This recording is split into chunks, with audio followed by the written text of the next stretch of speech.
Sisters and brothers, I send you my greetings from Geneva, Switzerland, and my regrets that I cannot be with you in person for this important international conference organized by the Korean Peace Appeal Campaign, marking the 70th anniversary of the Korean War Armistice Agreement.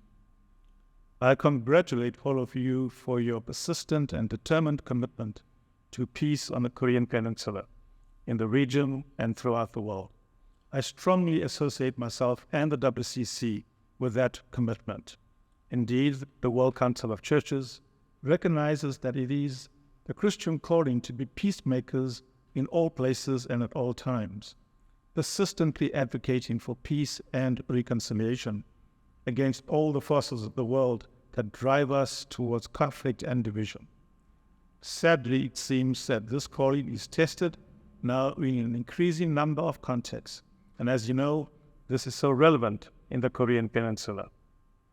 The WCC has accompanied the search for peace on the Korean Peninsula and for the peaceful reunification of the divided Korean people for almost 40 years, supporting the efforts of Christians from both South and North Korea to promote dialogue, encounter, and cooperation rather than provocation and confrontation.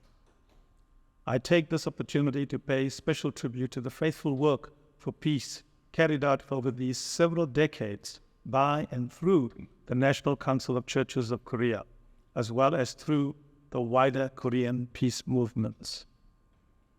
At a time when tensions and confrontation in the region are once again on the rise, and when the political context nationally and internationally does not favor peace, your commitment is needed now more than ever.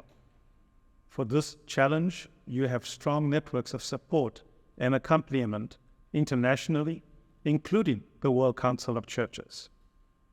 At the WCC's 11th Assembly in Karlsruhe, Germany, in September 2022, the Assembly adopted a minute on ending the war and building peace on the Korean Peninsula, which urged WCC member churches and partners to renew the solidarity to actively support and accompany the Korean churches in their advocacy, including through the Korea Peace Appeal Campaign.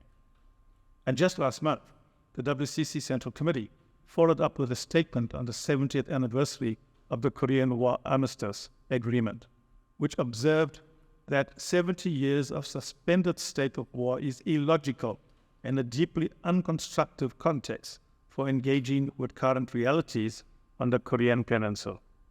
Accordingly, the statement renewed our long-standing appeal for steps to be taken to declare a formal end to the Korean War and to replace the 1953 Armistice Agreement with a peace treaty. It called on all WCC member churches and ecumenical partners, especially those in countries whose forces participated in the Korean War in 1950 to 1953, to advocate with their governments for such a declaration and peace treaty. And it urged the governments of the USA, Japan, South Korea, and North Korea to refrain from statements and military action that risk further escalating confrontation and tensions in the region, and instead take steps to reduce tensions and to create an environment conducive to dialogue. It is my prayer that these expressions, which I share with you now, will serve to convey our solidarity and to encourage you and strengthen you in your continued work for peace. I pray that you will never give up hope for peace on the Korean Peninsula, despite the seemingly insurmountable obstacles on this path, but that we will continue to work together for peace until, God willing, it is achieved. The WCC continues to struggle with you in the pilgrimage of justice, reconciliation, unity, and peace.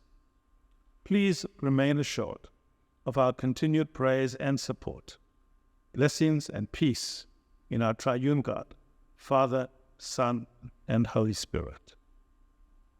Thank you.